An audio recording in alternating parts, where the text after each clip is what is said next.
Þetta góð spurning. Ég fæ þessa spurningu rosalega mikið. Á ég að kaupa núna, á ég að bíða þangað til botninum náð? Ég spyr alltaf á móti, hvenær botninum náð?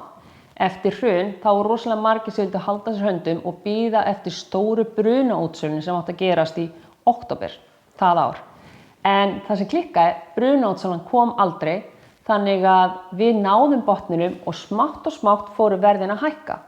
Þannig að fasteignaviðskipti, þetta ekki áhættufjárfesting fyrir langflesta, heldur þetta bara heimilisöryggi.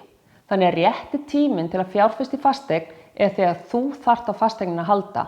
Vegna þess að ef þú ætlar að vera til lengri tíma í eigninni, þá skiptir kannski ekki öllu máli hvernig fasteignaverð sveiflast milli mánuða, en þú komið öruggt heimili. Þannig að það gífurleg kauptækifæri í dag og ef ég væri á markaði, þá myndi ég kaupa núna.